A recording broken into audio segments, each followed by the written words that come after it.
these people will be flying in to take sessions on different events.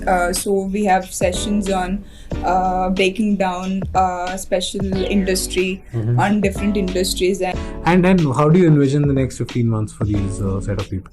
I mean, the people in our batch, 35% of the students have work experience. So they're helping each other as in build their professional resumes and profiles on LinkedIn, for example. Career development part, this is one of the tougher years for placements and market in general. With it. So the case-based study, what we are learning now is based on the Harvard case studies. Okay. So that is one major thing which is actually helping us to know how the real-life scenarios will be in the next. With ChatGPT coming in, do you think the questions and the naysayers have grown, and does your view change still, or it's still the same?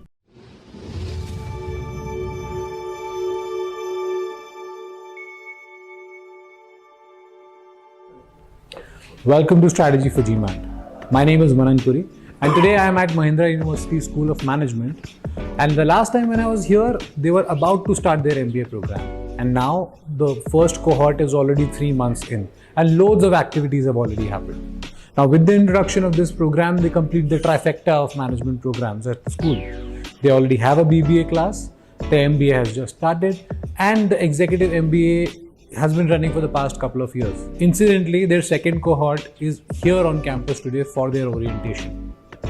For the MBA class in particular, they have gone through almost 2 terms of their classes. A lot of activities around placement preparation, career development have already happened. And as they embark upon their internship journeys and looking at securing internships, I will be talking to them and the class in terms of how the experience has been so far, and more importantly discuss with the program head and the dean in terms of the vision that they have for these students and the upcoming batches going forward. This will be my day at Mahindra School of Management. Let's check it out. So now I'm sitting with a bunch of MBA students. I've just tried to pull them out of their break, and I'll send them back very quickly so that they can have their lunch. The idea is to understand how their experience has been so far, and more importantly, what all they're looking forward from the program. And one question I always have on my mind is, why did they choose to join the program, and what drew them towards the program itself? So Lakshay, let's start with you. You hail from North India in Delhi.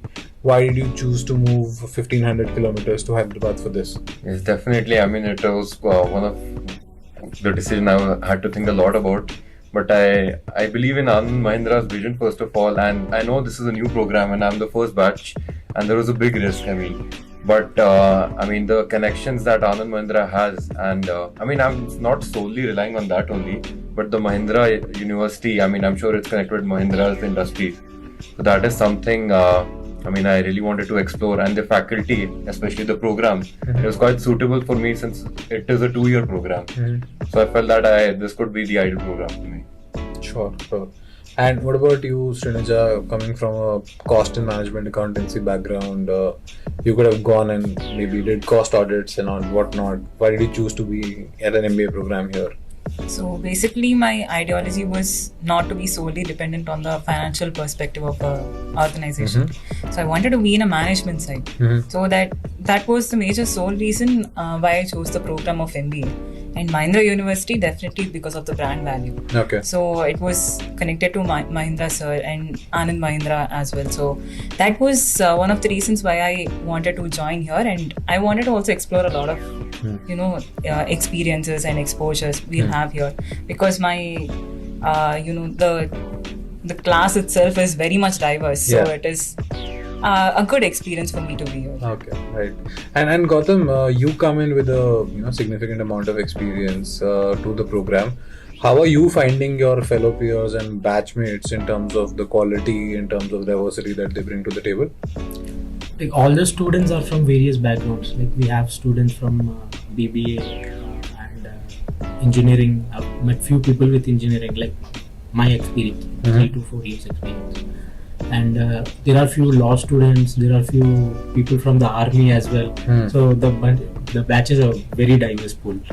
So interacting with them, I feel I'm very comfortable right now. Okay. Because I interacted with all the different backgrounds, and now I am able to feel I can also do I can also explore other fields as well. Okay, right. So basically their lack of experience is not hindering your learning experience in any case? No, actually. Okay. Everybody are very competitive. So Okay. there is great competition. Okay, all right, makes sense. So, Aisha, how has your experience been so far in the program, particularly around the faculty and the academics? It's been great because most of the faculty come from various backgrounds, and basically they have done their PhD and they have in-depth knowledge about whatever they're teaching.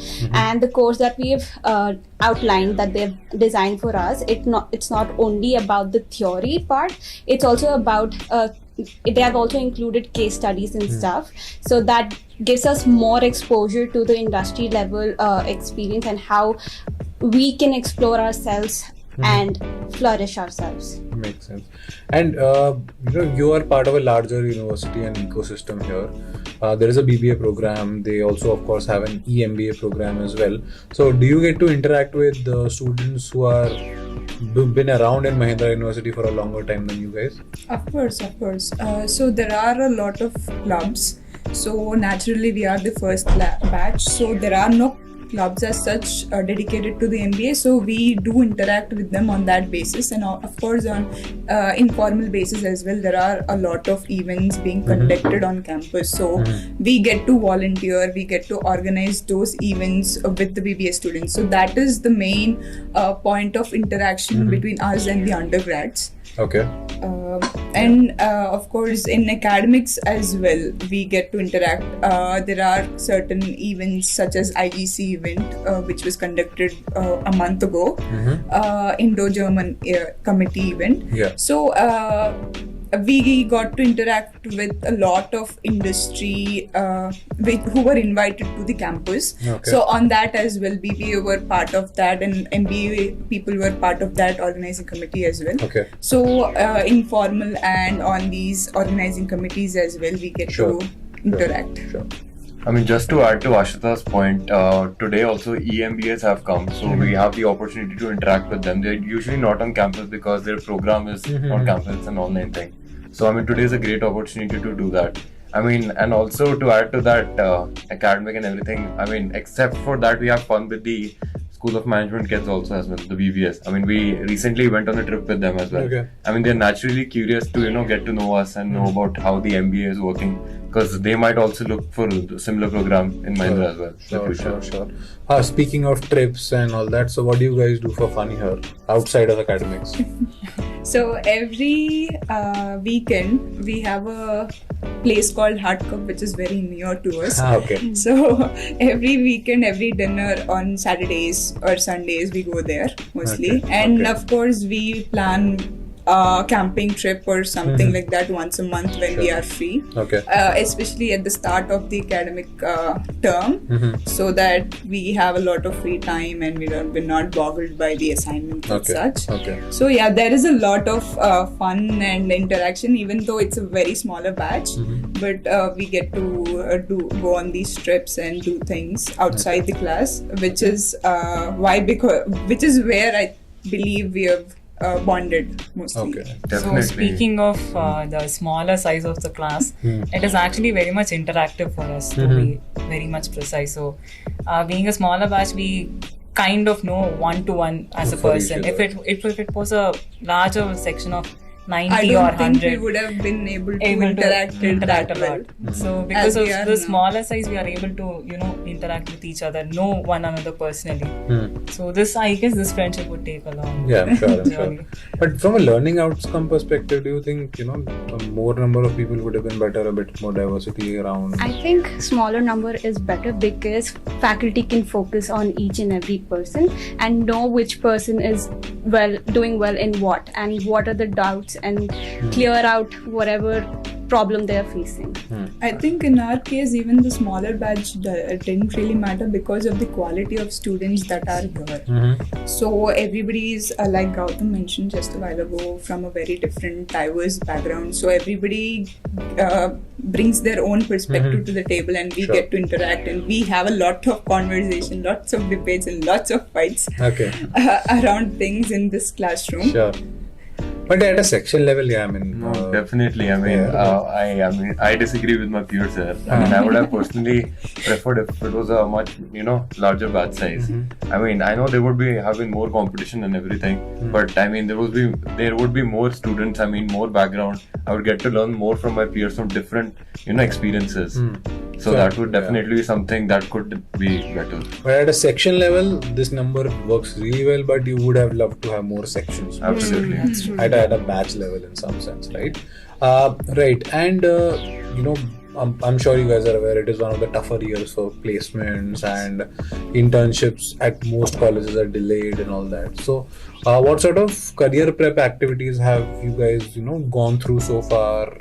What's your take on that, Gautam? The college actually hired a firm from outside. They kind of help us in our resume building, taking mock interviews and things like that. And they are also organizing the talks from external parties. There are I guess we had a session with Axis Bank's some. Oh my god.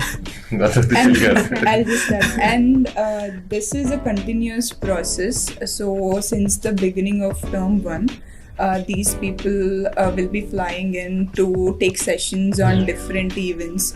So we have sessions on breaking down special industry on different industries, and people who are interested in that industry can learn more about it and know what kind of skills are really required in this tough market. And also resume building, continuous process. We have very interactive two-way sessions with them. So we create our own resumes and get feedback on where we can improve, what can be done, and same applies to the interviews as well, where we are going wrong. I think Mahindra University has given us a very safe environment to let us make those mistakes and learn from it, so that we would do better when we go out there. I mean, to add to my friend's point here, I mean, not only adding to the agency, also as students also we are helping each other. I mean, the people in our batch, 35% of the students have work experience.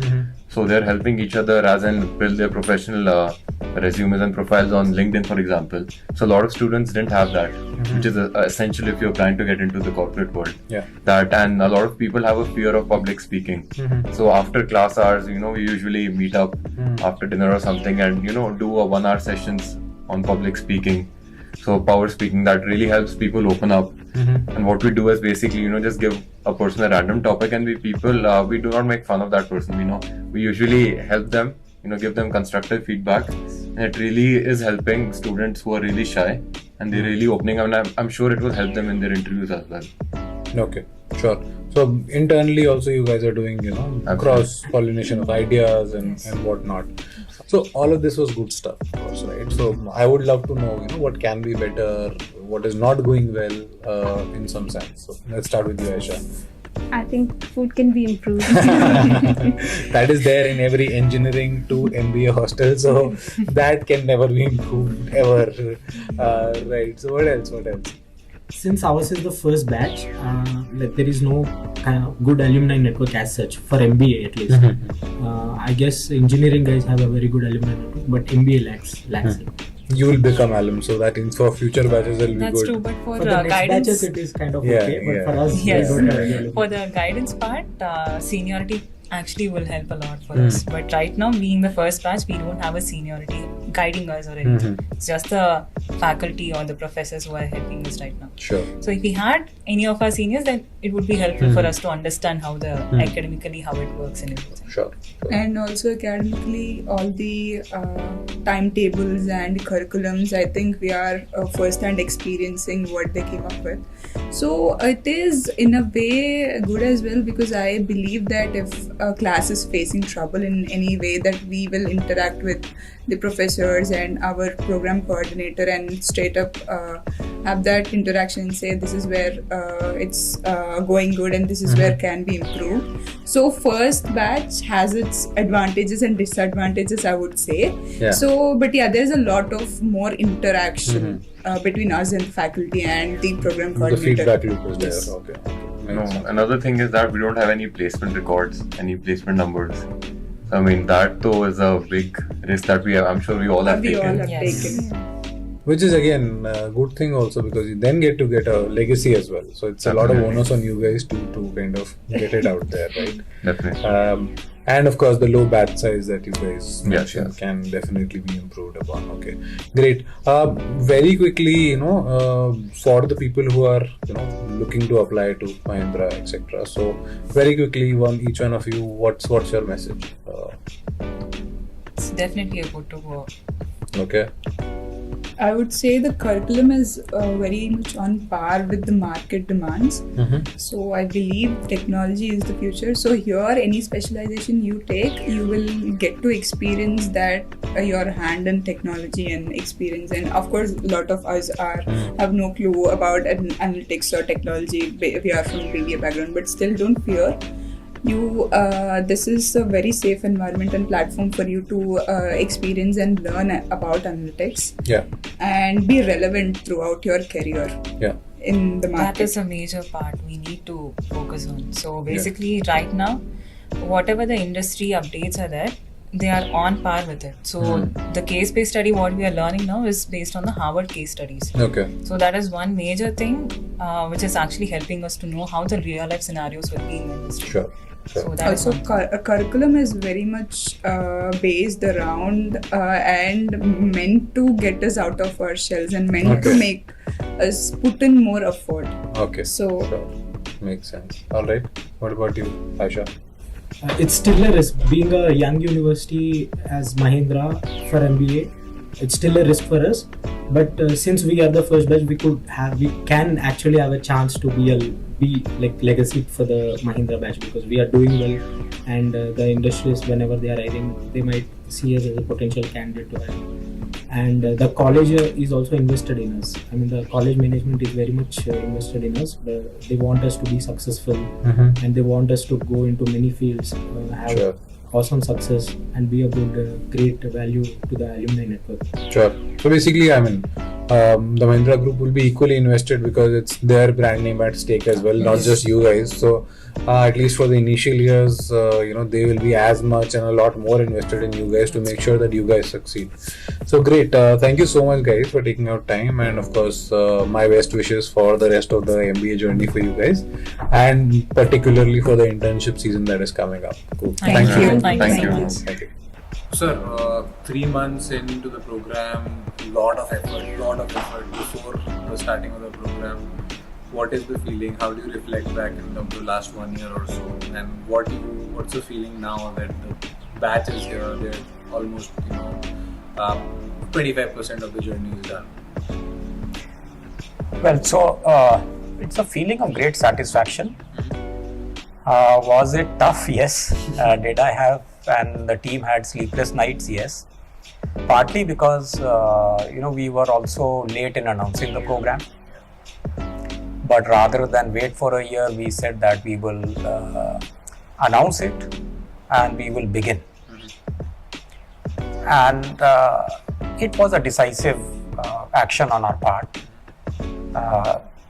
And ultimately, one has to make it work. Right, and thankfully, with the support of the Vice Chancellor, the Dean, and the excellent admissions team, that we were able to pull off, and the fact that we had experience in this earlier, I think we managed to admit a very good quality class. The endeavor has always been to focus on quality and not numbers. Because we are a not-for-profit institution, our endeavor is to offer good quality programs, not with an objective of making money out of those programs. So it was a lot of hard work, and to make your brand known in such a short while was challenging. Were we able to proliferate our brand throughout the country? I don't think so. But did we make a good beginning? I think we did. And we are happy that we now have people coming from Punjab, from Delhi, from Bengal, from Maharashtra, Andhra Pradesh, Tamil Nadu. So these are the states which are now represented.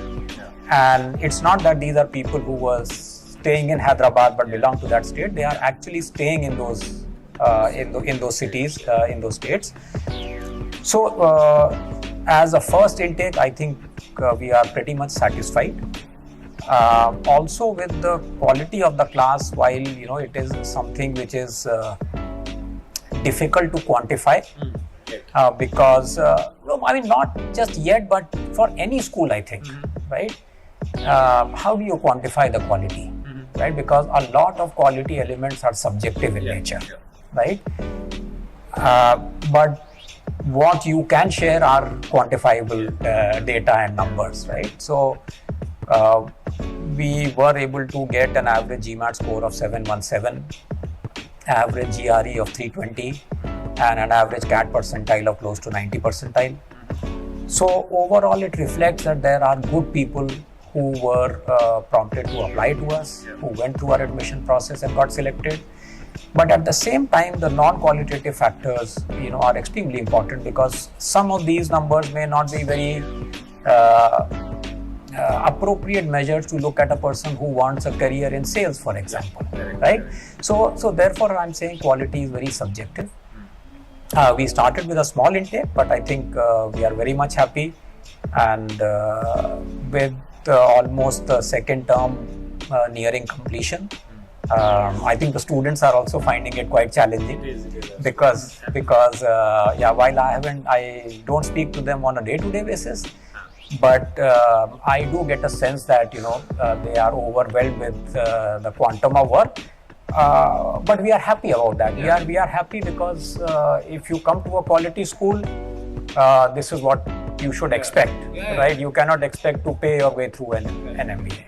It was right a corporate-ish experience for you guys. The project is announced, you have to execute, and then with these guys as well, they have to make sure that they are running at par with the rigor of the program as well. Makes sense. And now that they're here, so what's the next, let's say, 15 months for them looking like in terms of learning interventions, and more importantly, I would like to touch upon first the academic side, and then maybe we can cover the career element. Yeah. So I think academic side, like I was briefly mentioning, it's intense, which is how a good MBA program is meant to be.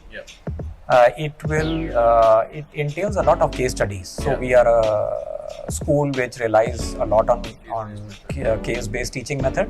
So they do a lot of case studies.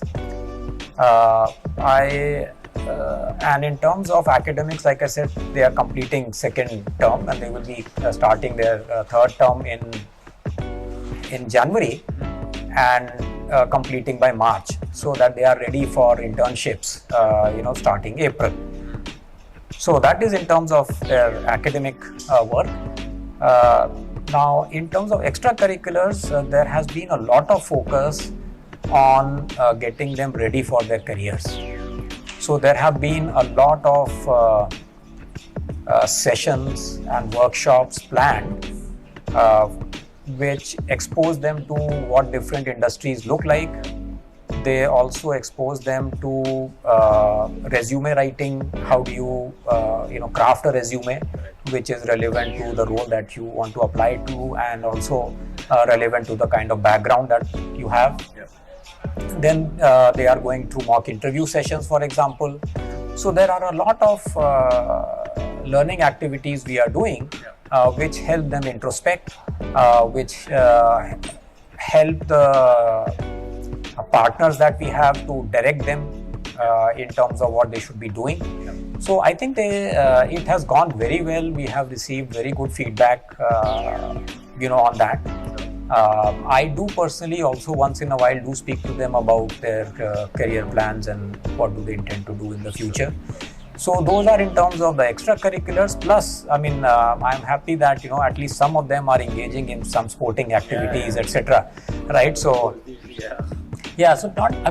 so we have some sporting activities where the entire university students come together. So our MBA class has also integrated well. They are participating in those events.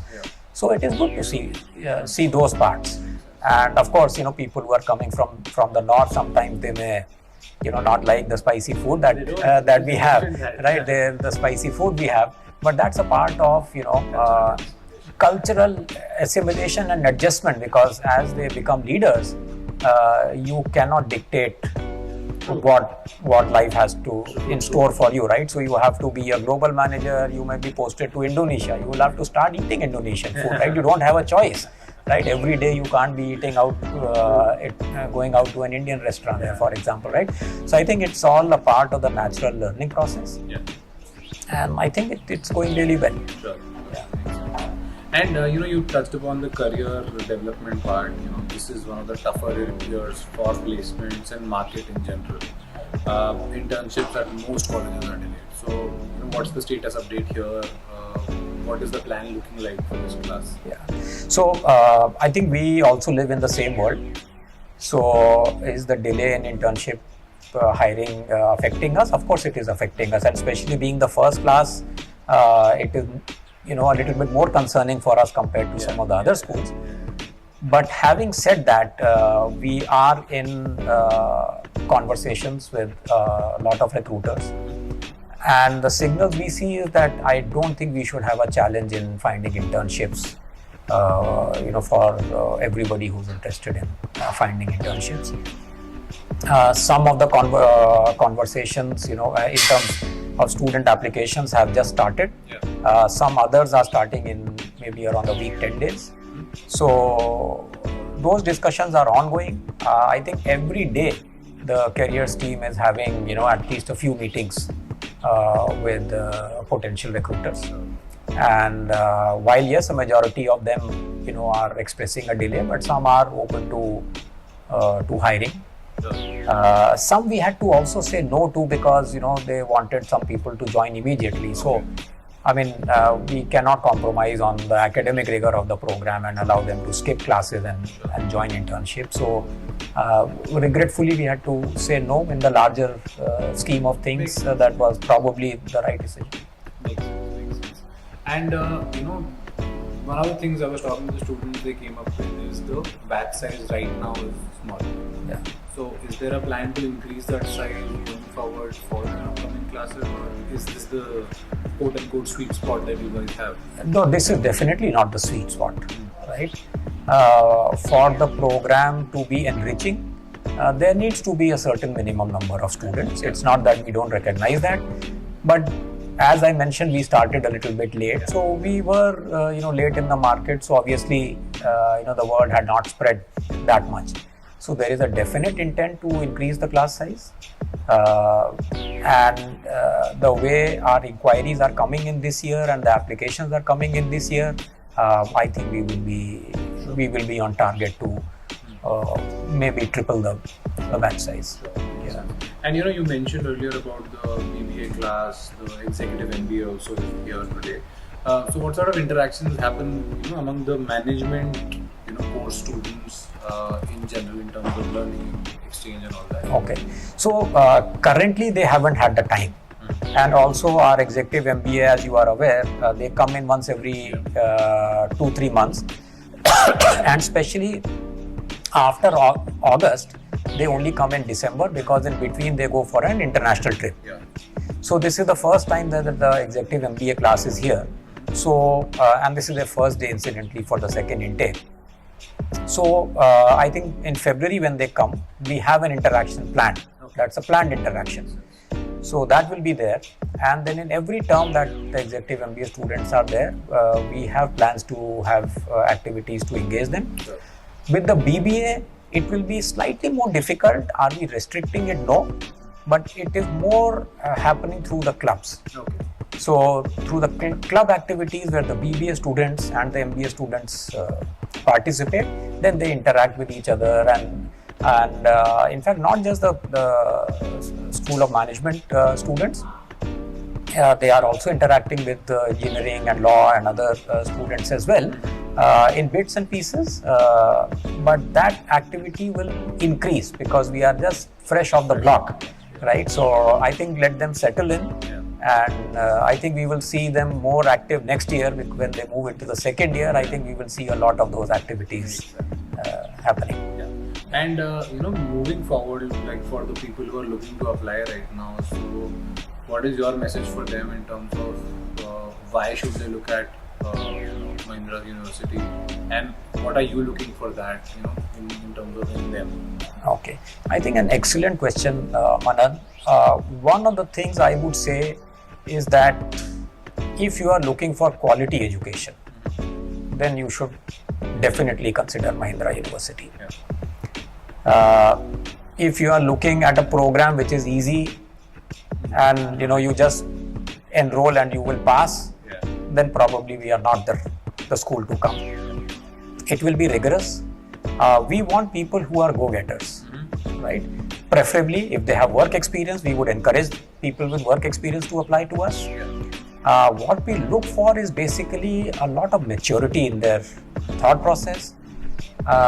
We also look at the breadth of knowledge, right? So to go beyond just their previous academic inputs, to also understand what's happening in the world. We are definitely looking at good communication skills, ability to work in teams. So those are some of the things that we look out for in potential candidates, and we assess that through our extensive application, which takes a little bit of an effort to fill, but also through the interview process that we have. And we do interview each and every student that is admitted into the program.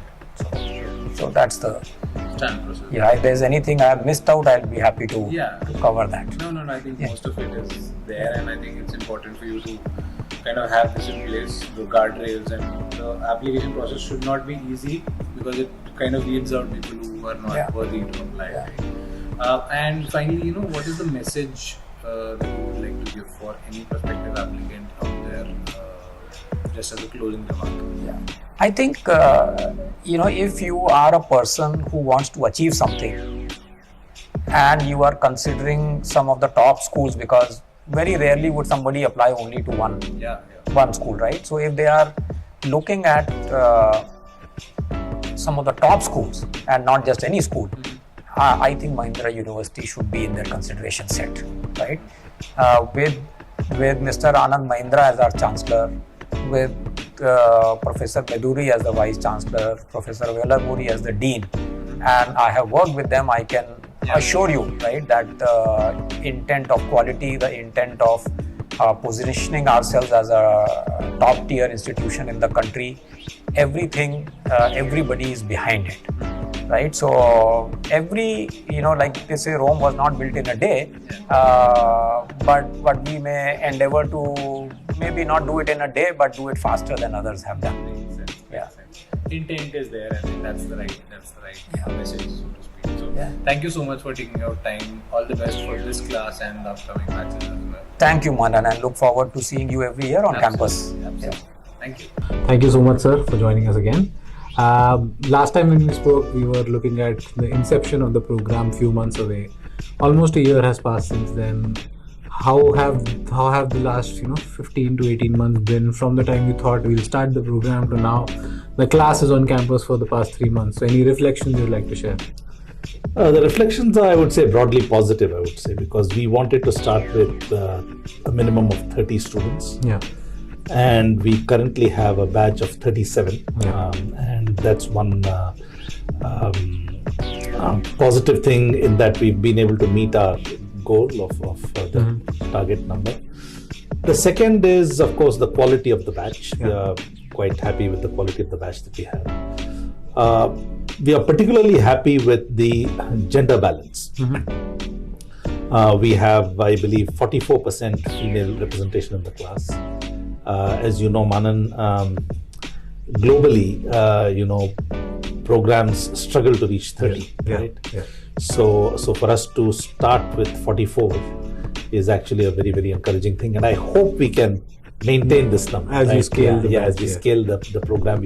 I really hope we can maintain it, because it brings a different kind of dynamic to the class, and that's very positive. The students have completed their first term. The first term courses have gone very smoothly.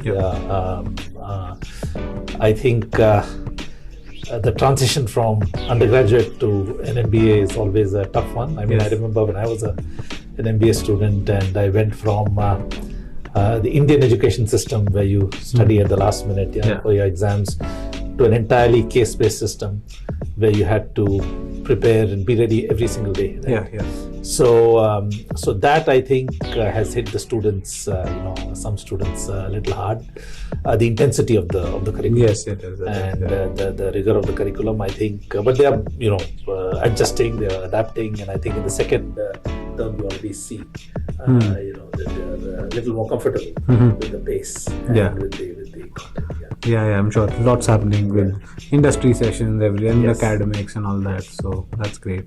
And then how do you envision the next 15 months for these set of people? So next 15 months, the curriculum is set out. So the up to the third term, it's fixed. It's a core curriculum. Our internships and placements team is already at work. To ensure that they get internships. Fortunately, we have a small number to worry about in the first year, and we are confident that we can find internships for everybody. It's also good to have the backing of the Mahindra Group in that sense. But as I said, even in when we met the last time, we don't want all our students to be absorbed by the Mahindra Group. We want to offer them the diversity, right? Then they go on a 2-week international immersion. We had originally considered Israel as a possible destination, but for obvious reasons, we've had to change our plans. So currently, we are looking at Germany and Singapore as two possible options, and so we'll be making the decision in the next couple of weeks. Okay. So that's the other thing that will happen after the internships, and then they take a short break, summer break, before they come back for their second year. And the second year is largely electives. And we have, as you know, three broad specializations. One is finance, including quantitative finance and fintech. The second is digital business, and the third is data analytics, business analytics. So they'll get into that, deep into the specializations in the second year. And then, of course, we'll have to start worrying about placements. So talking about internships, it is a particularly tough market right now. So how are the preparations going on in terms of upskilling students at one end, and then giving them opportunities on the other? So I think you know very well, we are working with external vendors for this, and we started very early. So I think that process is definitely ongoing. Again, as you rightly pointed out, it's a very tough market. Some very, very established schools, I was very surprised to read actually in the newspaper that they had not managed to place their entire batch. Which I think one of the main reasons for this, from what I understand, is that the IT services industry is not taking either interns or not hiring. They're not taking students for final placements. So that is a gap, but that's also an opportunity, right? I think for schools of management, business schools, to diversify their placements, placement destinations.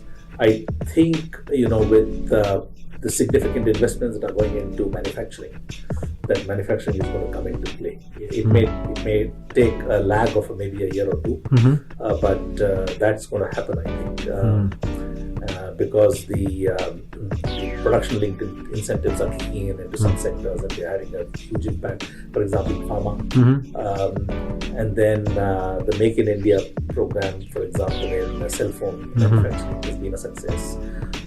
We are seeing large investments in sports shoe manufacturing in the southern states, both in Tamil Nadu and Telangana. So there's clearly evidence, and broadly in electronics products, Foxconn is upscaling its investments in India. So I think, broadly speaking, I'm very positive about manufacturing. I'm very positive about the Indian economy as a whole. I don't know if you've read the latest news. The Q2 numbers are better than expected. We've grown at 7.6%. So I think India is going to be a very positive economic story in the coming years. And that is a very simple equation, right? It's going to translate into a higher demand for junior managers, middle managers, senior managers. Yeah. So these markets are going to be very, very dynamic in the coming months and years. Yeah, makes sense. And last time we spoke, I asked you, do you think MBA is relevant in this day and age? With ChatGPT coming in, and I think it's written here for some other reason.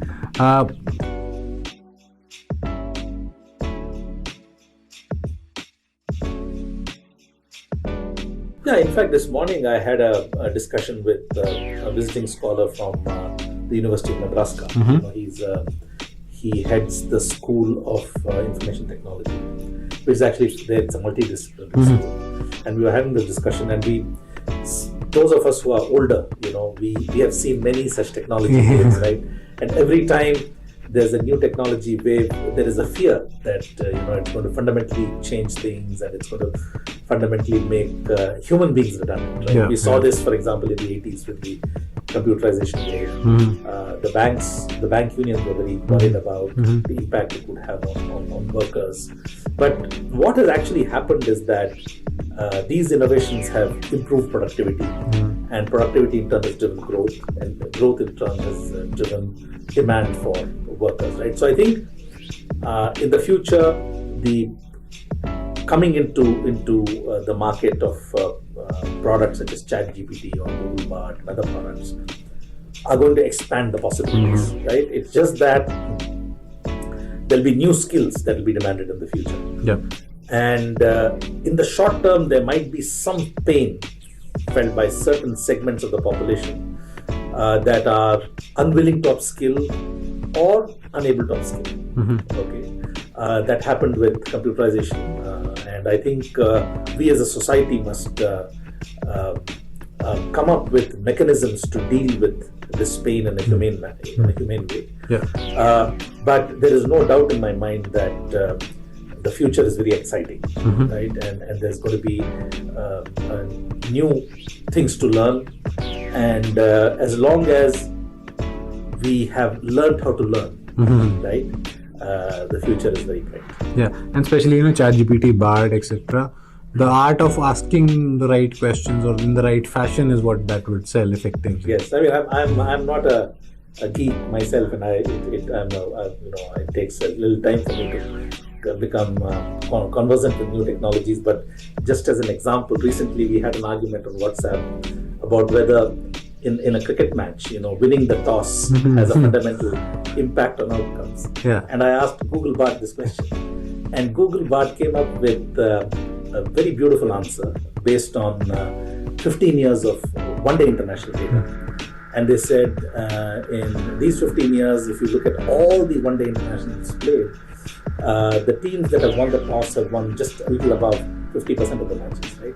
So while there seems to be a little bit of an advantage, the advantage is not a significant one. Yeah. Right? Okay. And so, of course, the World Cup final was won by the team that won the toss. But this kind of thing, I think, these tools are able to provide the answers very, very, very well. Yeah. And you just need to frame the question properly. Correct. And sometimes you need to keep refining the first question that you ask. Yeah. And you mentioned about learning new ways or learning to learn. What sort of inputs etc. are happening for the MBA program for these students to be ready to become learners? Right. So this is something that we're emphasizing in all our courses. But definitely we are talking to them about problem-solving techniques, critical thinking. I think at the end of the day, the very first building block of this learning to learn kind of a skill, if you can call it that, is a change in mindset, right? When I look at my father's generation, for example, when they completed a degree, most people in those days, I mean, if you had a bachelor's degree, you were already, you had a tremendous lead, right? So once you got a bachelor's degree, you just, chose an organization, or the organization chose you, and you worked in that organization until you retired, right? With my generation, we saw people shifting jobs, every 5 to 10 years. But that to the previous generation was already considered something, that was very shocking. Yeah. And I think what we learned in my generation, particularly the second half of my career, I learned that you needed to reinvent yourself. And reinventing yourself means, not relying on something that you've studied 20 years ago, but upskilling yourself, right? And with the present generation of youngsters who are entering the market, this upskilling is a continuous process. They have to do it all the time, right? And it almost becomes second nature. Right? And I think that's very important. Right. Talking about the program again, what's now the vision? Let's say, I hope, you're also around, I'm also around, in bigger capacity, sitting 10 years from now. What would this program look like? So I think, once again, I think we'll be one of the best business schools in India, that's for sure. Right? That's absolutely for sure. And the reason I say this is, last week we had our the combined meeting of the Board of Governors and the Board of Management. And we had 1.5 days of interactions with our Chancellor, and the board, which included Mr. C.B. Gurnani and others, right? So, what I'm seeing repeatedly in my interactions with the board is the very strong set of values that underpin this institution. So I think, unlike most private universities in India, this is one of the few private universities, I would say, where the focus is exclusively on the academic quality, right? In fact, I can tell you that we had our UGC inspection just a couple of weeks back. And one of the things that the UGC team found striking about our university was the emphasis on research, right? Which they don't see very much in private universities, right? But we have a very, very strong focus on research and building this intellectual capital. So I think the values that underpin the Mahindra Group and the Mahindra Group's approach to educational institutions, the governance, the people who lead the university, my colleagues who are the deans of the other schools at the university, all of this, gives me the confidence and the assurance that we'll be one of the best schools of management in the country. Sure. And final thoughts on the applicants who are looking to apply for the second cohort. What is your message to them? So I think, as always, I tell them, keep us in the consideration set, right? You don't need to, I'm not saying you definitely come and join us, but look at us, right? And since this is probably one of the most important decisions you'll ever make in your life, this is even more important than buying an apartment, right? So take the trouble, make the investment to come and visit us. Look at our facilities, look at our, the faculty members, talk to the faculty members, look at our program staff, look at our placement staff, look at our facilities, and make an informed decision is what I would tell them. Cool. Thank you so much, sir, for taking your time again, and I wish the program and the university all the best. All the best to you. Thank you. Thank you. Bye. It was a good day, wasn't it? I am thoroughly impressed with what I saw, especially looking at how happy the students were during our session or in general in terms of what they have experienced so far and what's more in store for them. The vision of the school, as the dean and the program head pointed out, looks very promising as well. They are looking at building an entire ecosystem, focusing on the right intent and the right processes. Of course, what remains to be seen is how they perform in the internship season in one of the more tougher markets that anybody could start their MBA journey in.